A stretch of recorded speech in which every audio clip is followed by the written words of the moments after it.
자, 누가복음 6장 14절부터 16절까지 말씀 우리 같이 한 목소리로 읽겠습니다. 14절부터 같이 읽습니다. 14절입니다. 곧 베드로라고도 이름을 주신 시몬과 그의 동생 안드레와 야고보와 요한과 빌립과 바돌로메와 마테와 도마와 알페오의 아들 야고보와 셀롯이라는 시몬과 야고보의 아들 유다와 예수를 파는 자 될 가룟 유다라. 아멘. 오늘 말씀 가운데 하나님의 크신 은혜가 있기를 간절히 소망하고 기도합니다. 우리 기도하는 마음으로 한번 고백해 볼까요? 하나님의 은혜가 지금 저에게 임하기를 기도합니다. 옆 사람 축복하면서 하나님의 은혜가 지금 여러분에게 임하기를 기도합니다. 하나님의 복된 은혜가 넘치는 복된 날 되시길 간절히 소망합니다. 무더위 가운데도 잠을 잘 주무시기를 간절히 소망하고 축원하고 바라고 기도합니다.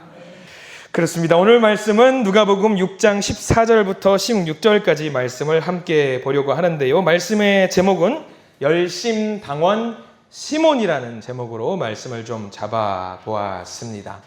시몬이라고 하는 사람은 예수님의 제자 중에 두 명이 있죠. 하나는 베드로라고 하는 시몬이 있고 셀롯이라고 하는 시몬이라고 오늘 성경 말씀에는 나와 있어요. 셀롯이라는 시몬, 그리고 베드로라고 이름을 주시는 시몬 두 명이 있습니다. 그리고 베드로는 많이 등장을 합니다. 근데 베드로는 굉장히 많이 등장을 하는데 사도행전을 넘어서 이제 초대교회까지 굉장히 많은 영향력을 끼치는 사도로 등장을 하는데 또 한 명의 시몬이었던 셀롯이라고 하는 시몬은 여기 말고 등장하지 않습니다. 무려 예수님의 12제자 중에 직속 제자 중에 한 명인데 여기 말고는 등장하지 않아요. 물론 여기뿐만 아니라 마태, 마가, 누가, 요한복음 중에 예수님의 12제자의 이름을 기록하는 내용을 제외하고는 등장하지 않아요. 그렇기 때문에 설명할 자료가 많이 없습니다. 그래서 시몬을 이해하려면은 상상력을 최대한 동원하고 성경에 여기를 끌어오고 저기를 끌어오고 해서 시몬이 이런 사람이었겠구나라고 추측을 하면서 잡아가는 수밖에 없습니다. 자, 그러면 하나씩 좀 살펴봐야 될 것 같아요. 성경을 좀 많이 찾아보고 제가 여러분들 나눠준 종이 보면은 오늘은 자료가 좀 많을 거예요. 많다는 얘기는 여기저기서 많이 본다라는 이야기거든요. 그래서 우리가 핵심 본문은 누가복음 6장 말씀을 볼 텐데 추가적으로 볼 말씀 계속해서 좀 보려고 합니다. 여기 나눠드린 종이 1번부터 한번 쭉 보시면 좋을 것 같아요. 1번에 보면은 마태복음 10장 4절이라고 나와 있어요. 거기 시몬이 등장하거든요. 이것도 마찬가지로 마태복음에 등장하는 시몬에 대한 자료입니다. 10장 4절 말씀 같이 한번 읽어볼까요? 읽어보겠습니다. 시작. 가나나인 시몬 및 가룟 유다 곧 예수를 판 자라 라고 나와 있습니다. 예전에 이 시몬, 셀롯 시몬을 설명할 때에 저도 이렇게 비슷한 자료를 화면 PPT로 만들어가지고 가나나인 시몬이라고 적었더니 예배 끝나고 한 노 권사님께서 저를 붙잡으시는 거예요.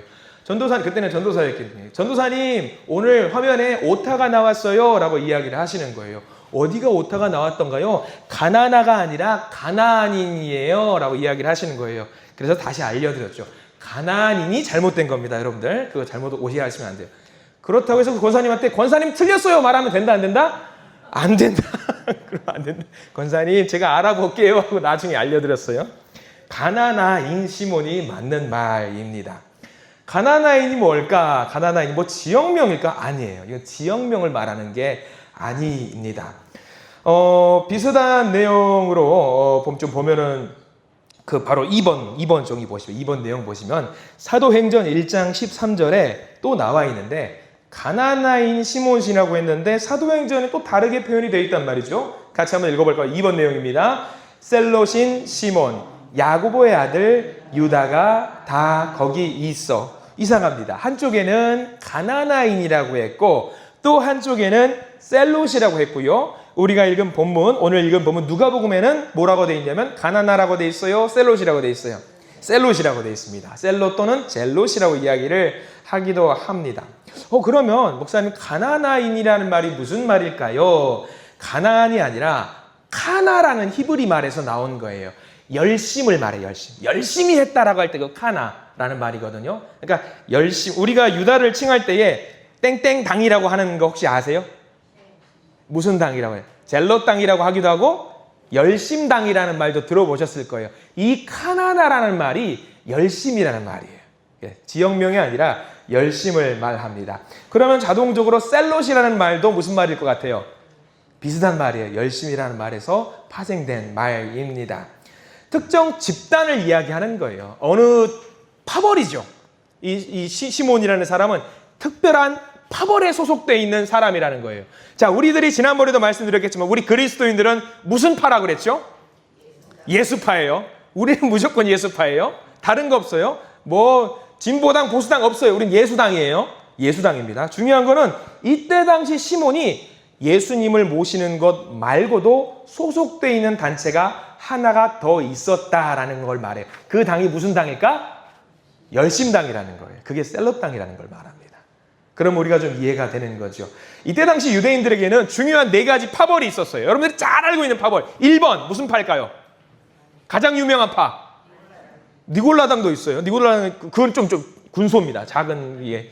근데 가장 유명한 거는 바리새파입니다. 누가 뭐니 해도 바리새파가 제일 유명하고 그 다음 파가 뭐예요? 여러분 적어 드렸어요. 뭘 다른 거 보세요. 정답은 문제지에 있다. 항상 아시죠? 예. 바리새파 2번이 뭐예요? 사두개파. 3번이 에세네파라고 있으면 설명드릴 거예요. 4번째가 열심당이라고 해요. 4가지 파가 이때 당시 유대인들의 가장 흥했던 분파에 속해 있는 사람. 그 중에 지금 오늘 시몬이 4번째 열심당이라고 이야기를 할 수 있는 거죠. 바리새파는 뭐 어렵게 생각할 거 없습니다. 원칙주의자예요. 원칙은 어떤 원칙이냐면 율법에 따르는 원칙주의자를 바리새파입니다. 그러니까 율법만 잘 지키면 돼요. 로마가 뭐 방해를 하건 뭘 하건 상관없어요. 우리가 믿는 것은 모세 오경을 중심으로 한 율법에만 집중하면 되는 게 바리새파입니다. 사두개파는 뭐냐면 사두개파는 또 바리새파랑 좀 달라요. 율법보다는 이 사람들은 제사장 계급이거든요. 사두개파는. 그래서 자기들이 해석을 해야 돼요. 네. 율법은 중요한 게 아니라 율법 가지고 와서 자기들이 해석한 게 1번이에요. 사두개파. 그러면 바리새파랑 사두개파는 사이가 좋을까요? 안 좋을까요? 안 좋을 수밖에 없어요. 바리새파는 아이 원칙대로 하자고. 사두개파는 무슨 말이야? 가져와봐. 우리가 해석해 줄게. 이러니까 둘이는 싸울 수밖에 없습니다. 근데 이렇게 싸우던 사람들도 한 가지 목적을 가지고는 의기투합을 했어요. 어떤 것, 뭐 할 때? 예수님을 십자가에 못 박을 때는 이 적대자들도 의기투합을 했다라는 놀라운 일이 있습니다. 자, 3번과 4번 에세네파와 열심당도 이게 나눠져 있습니다. 에세네파는요, 지금도 그런 분들이 많이 계십니다. 어떤 파냐면 경건주의, 금욕주의. 우리가 큰 마음을 먹고 금식을 한다든가 어떤 큰 마음을 먹고 자기를 절제한다든가 그런 것들을 금욕이라고 해요. 에세네파가 좋아해요. 그래서 예수님께서 오시기 전에 세례 요한 같은 사람도 어떤 사람들은 에세네파에 속한 사람이라고 말을 하는 사람들도 있습니다. 금욕주의. 자, 에세네파와 반대되는 게 오늘 열심파, 열심당인데 뭐냐면 금욕과는 거리가 멀고요. 어떤 에세네파 같은 경우는 중앙정부라든가 어떤 도시라든가 마을에서 발생된 일과는 거리가 먼 외딴 사막이나 어떤 강가라든가 해서 조용히 금식 기도하는 사람들을 에세네파라고 해요. 그러면 반대면 여기 열심당은 반대로 뭐냐면 도시 안쪽으로 들어와서 체제를 전복시킨다든가 정권을 잡는다든가 그런 일을 하는 사람들이 열심당입니다. 이때 당시에 로마가 막 점령하려고 하니까 그 로마를 미워가지고 로마를 전쟁을 통해서 그들을 무찔러야 된다라고 생각을 했던 사람들이 바로 열심당이에요. 시몬이 그런 사람이었다라는 거죠. 시몬이. 그러니까 정치적인 뭔가 한 자리를 차지하고 싶은 마음이 간절했던 사람이 오늘 나와 있는 열심당 시몬이라고 봐도 되는 거죠. 특징은 이 사람들은 항상 품에 뭘 갖고 다니냐면 무기를 가지고 다녀요. 무기를 가지고 다녀요. 그래서 예수님을 섬겼을 그때 당시에도 어쩌면 무기를 갖고 다녔을 가능성이 굉장히 높은 사람이 이런 시몬과 같은 사람이라고 하는 거죠. 근데 유대 백성들이 조용히 잘 살 수 있어요. 그때 당시 로마는요, 종교 자유롭게 너희들 믿고 싶은 종교 믿어 했어요. 근데 이게 안 됐던 이유가 뭐냐면 이때 당시에 열심당들이 테러문자들이고 테러리스트들이에요. 그래서 막 사람들을 해코지하고 무기를 가지고 사람들을 괴롭히기 때문에 안 되겠다 싶어가지고 이 열심당 사람들 때문에 유대가 망했다라고 해도 과언은 아니라는 사람들이 많이 있습니다. 테러리스트니까. 자, 중요한 건 이 시몬이 열심당에 소속됐다라는 것을 알고 오늘 성경 말씀을 조금씩 알아갔으면 좋겠습니다. 이렇게 극단주의자였던 테러리스트였던 시몬이 예수님의 제자가 되었다라는 것은 굉장히 큰 의미가 담겨 있어요. 굉장히 큰 의미. 12제자의 명단을 보면은요, 한 명 한 명이 대단하지는 않습니다. 대단하지는 않은데 이 사람들이 극단적으로 떨어져 있는 사람이라는 것은 우리가 알게 됩니다. 극단적으로 떨어져 있어요. 예를 들어서 여러분들 그 예수님의 제자들 중에 세리가 누가 있죠? 세리는 마태가 세리입니다. 그러면 마태 세리는 로마 정부에 친해야 될까요? 멀어야 될까요? 친해야 돼요. 굉장히 친해야 돼요. 아부를 떨어야 되니까 로마 정부에 친해야 되죠. 그러면 로마 정부에 친해야 되는 사람이 예수님 제자 중에 마태예요. 그럼 예수님 제자 중에 로마 정부하고 반대되는 사람이 한 명 있어요. 누구죠? 극단주의자, 테러리스트. 시몬이에요. 그러면 마태하고 시몬은 친할까요? 친하지 않을까요? 이거는 알 수 없지만 우리 추측컨대 친하지는 않을 것 같아요. 제가 만약에 마태라면요, 혹여라도 예수님의 제자들 중에 다 화장실 가고 이 자리에 마태가 있어요. 시몬이 있어요. 마태가 가만히 있을 수 있을까요? 제가 마태라면 쫄아가지고 야 나도 화장실 같이 갈게. 왜? 시몬이 언제라도 해코지할지 모르잖아요. 정부랑 친하니까. 그 정도로 극단적으로 뿔뿔이 흩어져 있는 극단주의자들이 많이 있었다라는 거죠. 예수님이 굉장히 대단하신 게 뭐냐면 이렇게 양극단에 있는 사람도 아우르면서 제자로 데리고 가셨다라고 하는 것이 굉장히 대단한 겁니다. 다양한 층에서 활동을 했던 사람들이 많이 있었던 거지요. 자, 시몬이 열심당원입니다. 마태와 같은 사람은 늘 긴장하면서 살았던 것은 아닐까 생각을 하는데 예수님은 그런 사람들에게 어떤 말씀을 해주셨냐면 오늘 나눠드린 종이 네 번째 항목이 예수님의 가르침이십니다. 이 말씀이 사실 우리가 받아 먹어야 될 귀한 말씀이에요.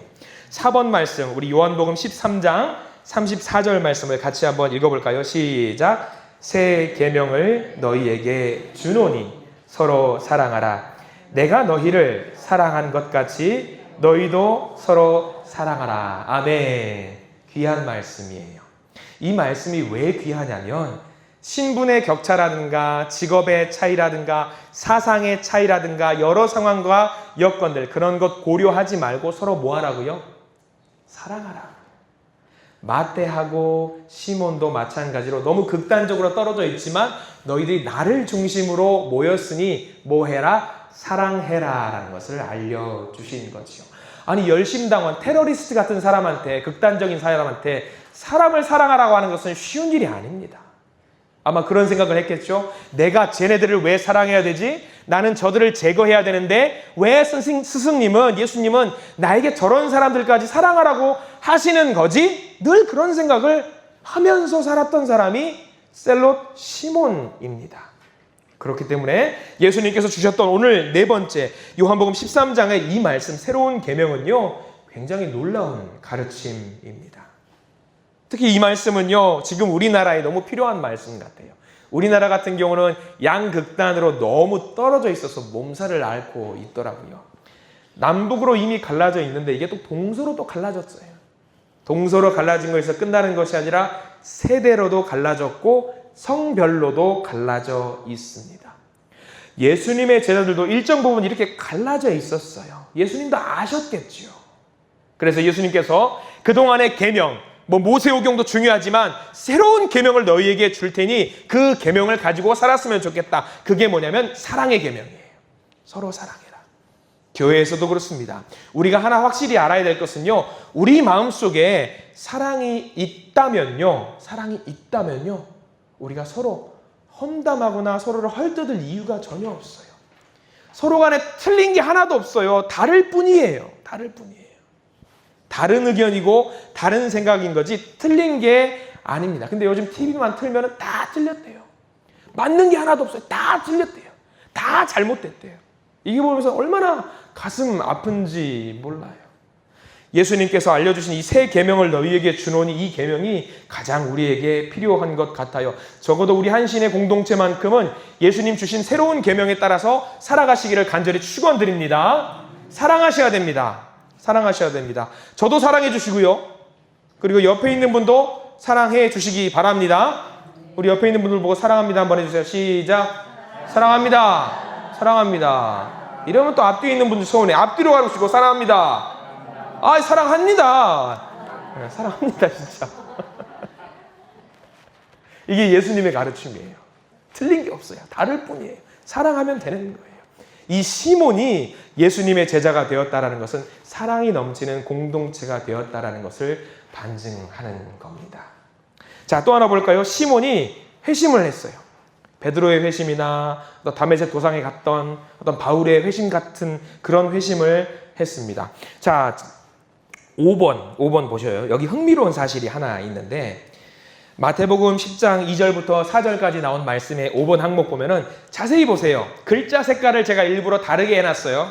다르게 해놓은 이유가 있습니다. 자, 5번 항목을 먼저 한번 같이 한번 읽어볼까요? 시작. 12 사도의 이름은 이러하니 베드로라 하는 시몬을 비롯하여 그의 형제 안드레와 세베대의 아들 야고보와 그의 형제 요한, 빌립과 바돌로메, 도마와 세리, 마테, 알페오의 아들 야고보와 다데오, 가나나인 시몬 및 가룟 유다 곧 예수를 판 자라. 이 순서가 무슨 순서일까요? 혹시 아시는 분? 제자가 된 순서일까요? 땡, 아닙니다. 아니에요. 여기 있는 사람들은요, 그룹이에요. 짝지 같은 거예요. 짝지 같은 거예요. 그룹이 형성이 돼 있어서 마음을 맞는 사람 또는 형제와 형제 간의 짝지가 되어 있거나 같이 어울려서 다녔던 사람들을 색깔별로 구별을 좀 해 둔 겁니다. 신약 성서에 보면은요, 제일 끝에 보면은 보라색 글자로 알페오의 아들 야고보와 다데오, 가나나인 시몬 및 가룟 유다라고 했잖아요. 신약 성서에서 셀롯 시몬과 가룟 유다를 소개할 때는 항상 같이 나란히 나와요. 그러면 이건 무슨 말이냐면 가룟 유다의 베스트 프렌드가 누구였다? 셀롯 시몬이었다라는 이야기로 우리는 추론할 수가 있는 거죠. 문제가 있어요. 둘 중에 한 명은 회심을 했고 한 명은 회심을 하지 않았다라는 차이가 있습니다. 요즘 말로 하면 무슨 말이냐? 교회는 다녔어요.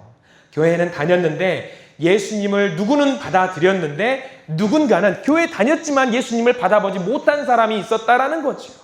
셀롯 시몬 같은 경우는 예수님을 철저하게 내 마음으로 받아들인 사람이고 반대로 가룟 유다는 죽을 때까지 예수님을 받아들이지 못했던 그냥 종교인이었습니다. 열심당원이었던 사람, 몸에 무기를 가지고 다니고 테러리스트였던 시몬은 변화됐어요. 비록 유다와 짝지였지만 시몬은 예수님을 믿고 끝까지 제자로 남아 있었던 사람, 유다와는 다른 인생길을 택한 사람이었던 거지요. 확실한 것은 아닙니다만 우리는 추측할 수 있는 내용이 뭐냐면 전도를 위해서 짝을 맺어주실 때가 있었어요. 2인 1조로 복음을 전도하러 갔기 때문에 시몬과 유다는 어쩌면 같은 짝지를 이루어서 복음을 전하러 갔을 확률이 높습니다. 물론 성경 어느 부분에서는 아닌 경우도 있지만 아마 성경 말씀에 이렇게 나왔으니까 둘이 짝지였을 가능성이 굉장히 높습니다. 재밌는 것은요, 그렇게 짝지어서 복음을 전하러 가고 복음을 선포하러 다니면서 자기들이 뭘 했냐면 예수님의 이름으로 나가니까 기적도 행하고 병도 고쳐주고 많은 기적을 했어요. 그것을 누가 경험했냐면 짝지였던 두 사람, 시몬과 유다 모두 경험을 했어요. 유다도 경험을 했어요. 경험을 했음에도 불구하고 유다는 회심을 하지 못했다라는 거예요. 이게 참 아픈 일이죠. 아픈 일이에요. 예수님, 우리가 귀신을 쫓아냈습니다. 우리가 병자들을 고쳤습니다. 라고 외치는 유다가 왔어요. 예수님이 유다를 보면서 무슨 생각을 했을까요? 아마 예수님은 마음이 너무 아프셨을 거예요. 야, 네가 이렇게만 나갔어도 참 훌륭한 사람이 제자가 됐을 텐데 너는 왜 셀롯 시몬처럼 변하지 못했니? 라는 생각을 예수님이 많이 하셨을 것 같다라는 생각을 해봅니다. 안타까운 일입니다. 자, 그래도 중요한 것 시몬은요, 변화가 됐다라고 하지만은 민족주의자였습니다. 여전히 체제 전복을 하고 싶은 그런 마음들이 분명히 있었어요. 그 영향이 아직은 없는 것은 아닙니다. 그것을 추정할 수 있는 근거가 오늘 말씀 6번 말씀이에요. 사도행전 1장 6절은요. 여러분들 아시겠지만 예수님께서 부활하신 이후 사건입니다. 예수님께서 제자들과 부활하신 이후에 40일 동안 제자들과 함께 먹고 마시고 지내면서 이제 막 승천하시기 직전에 하신 말씀이 6번 말씀이에요. 자, 그런데 질문이 어떤 질문이냐면 보세요. 자, 6번 말씀 같이 한번 읽어볼게요. 시작. 그들이 때에 예수께 여쭈어 이르되 주께서 이스라엘 나라를 회복하심이 이때니까 하니. 자, 질문을 잘 보세요. 그들이 다 모여 있습니다. 제자들이 모여 있습니다. 예수님이 계십니다. 제자들 중에 누군가 한 명이 손을 들어서 물어봅니다. 주님, 이스라엘 나라, 우리 민족을 회복하실 때가 지금이시죠? 이제 회복하실 거죠? 성경이 누구라고 나와 있지 않습니다. 누가 질문했을 것 같아요? 우리는 추측할 수 있어요. 민족주의자였던 셀롯 시몬이 이런 질문을 했을 가능성이 굉장히 높아요. 이제 우리나라를 이제 체제 전복해서 뒤집어 엎어야 되지 않겠습니까? 이제 주님께서 부활까지 하셨는데 죽음까지 이겨내셨는데 이제 우리가 이스라엘의 다윗의 영광을 다시 한번 회복해야 되지 않겠습니까? 당연히 셀롯 시몬이 이런 질문을 했을 것 같습니다. 성경에 나와 있지 않아요. 다만 우리는 추측할 뿐이에요. 근데 이 질문에 대해서 예수님이 뭐라고 답을 하셨는지가 굉장히 중요한데 오른쪽에 넘어가시면 7번, 8번 있어요. 7번, 8번을 같이 한번 읽어볼게요. 7번, 8번 시작. 이르시되 때와 시기는 아버지께서 자기의 권한에 두셨으니 너희가 알 바 아니요. 그 다음 8번이 제일 중요합니다. 시작. 오직 성령이 너희에게 임하시면 너희가 권능을 받고 예루살렘과 온 유대와 사마리아와 땅끝까지 이르러 내 증인이 되리라 하시니라. 아멘. 시몬에게 물어보는 그 질문에서 답을 하는 거죠. 번지수 잘못 짚었다. 나는 이 민족을 회복시키려고 하는 것이 아니라 너희들의 나라가 아니라 누구의 나라를 세우기 위한 것이냐면 하나님의 나라를 세우기 위해서 이 땅에 온 거다. 네가 민족과 나라와 형제와 자매를 사랑하는 거 아는데 나는 거기에 멈춰 있는 것이 아니야. 하나님 나라야. 그래서 너희들은 땅끝까지 내 증인에 대해서 복음을 전해야 된다라고 알려주신 내용이 아마 시몬에게 하신 말씀일 가능성이 굉장히 높은 거라고 할 수 있는 거죠. 자기 나라를 위하는 거 좋은 거예요. 여러분들 우리나라 대한민국을 위해서 열심히 기도하는 거 너무 소중한 일입니다. 중요한 것은요. 우리나라만 위해서 기도하는 것은 잘못된 거예요. 오래된 신앙생활, 역사 연배 지긋하신 분들은 하나님 우리 대한민국을 지켜주세요. 우리 대한민국에 있는 크리스천을 지켜주세요. 라고 기도는 잘 하셔요. 근데 이런 기도는 어려워하세요. 일본에 있는 크리스찬도 기도합니다. 그들을 위해서 기도합니다. 이거 쉬운 기도예요? 어려운 기도예요?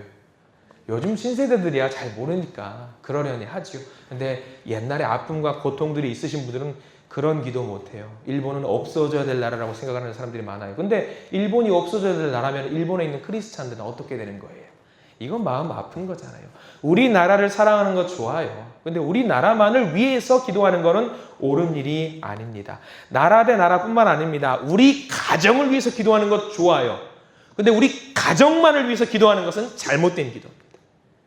나를 위해서 하는 기도도 좋아요. 나만을 위해서 하는 기도는 잘못된 기도라는 거죠. 예수님께서 그것을 알려주시는 거예요. 이거 굉장히 중요한 겁니다. 그 일을 위해서 예수님의 12제자를 세우시는 것이고 시몬에게 답을 해주신 것이고 이 말씀을 통해서 우리에게도 말씀을 해주시는 겁니다. 하나님 나라를 확장시키고 하나님 나라를 만들기 위해서 저와 여러분들을 부르셨고요. 이 나라와 교회를 부르셨다라는 사실을 우리가 명심하시기를 부탁을 드립니다. 나 먼저가 아니라 우리 먼저입니다. 다 내려놓아야 돼요.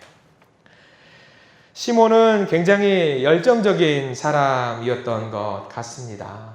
점점 변화되는 것이 눈에 띌 정도로 예수님의 모습에 예수님께 보시기에 점점 변화되는 모습이 보여 나갔을 것이고요. 칼을 항상 품고 있었던 사람이었을 것 같은데 변화되어서 사랑을 전하는 그런 예수님의 제자로 변화가 되었던 시몬입니다. 자, 마지막으로 9번인데요. 이게 뭘까요? 9번은 제가 그림을 하나 가져와 보았습니다. 예전에 혹시 여러분들 기억나시는지 모르겠습니다. 예수님의 제자들 중에는 특별한 상징물이 있는 사람이 있다라고 이야기했어요. 어떤 사람은 조개 껍데기 같은 거, 어떤 사람은 황소의 모양을 하는 사람들, 그런 것들이 예수님의 제자들 중에 상징물이 있었다라고 했죠. 그 중에 한 명, 이게 뭐 같아요? 9번이 지렁이 같기도 하고 물고기입니다. 초대교회 예수님이 크리스찬들을 상징하는 게 물고기예요. 근데 그냥 이 셀롯 시몬 같은 경우는 그냥 물고기가 아니에요. 뒤에 뭐가 있어요. 뭐가 있죠? 뭐 같아요? 성경책을 말해요. 성경책을 말합니다. 성경책 위에 물고기가 올려져 있는 상징물이 셀롯 시몬을 상징하는 상징물이었어요. 굉장히 열심히 복음을 전한 사람이에요. 시몬은. 소아시아, 우리가 지금 주일 오후 예배 때 소아시아 7교회 우리가 지금 보고 있잖아요. 그 동네에서 그 전체적인 지역을 복음을 전했던 사람이 셀롯 시몬이었고요. 이집트까지도 내려갔고요. 나중에 영국까지도 복음을 전했고요. 나중에 페르시아에서 복음을 전하다가 순교했는데 어떻게 죽었냐면 톱으로 몸이 잘려서 죽은 사람이 셀롯 시몬입니다. 끝까지 복음을 전했던 사람이, 목숨을 걸고 전했던 사람이 시몬이에요. 자기 민족만 사랑했으면 예루살렘 안에서 지지고 볶고 했으면 됐겠죠. 그러나 자기 목숨을 걸고 온 세계 가운데 하나님 나라의 복음을 전해야 되겠다는 사명을 갖고 나갔던 사람이 시몬이에요.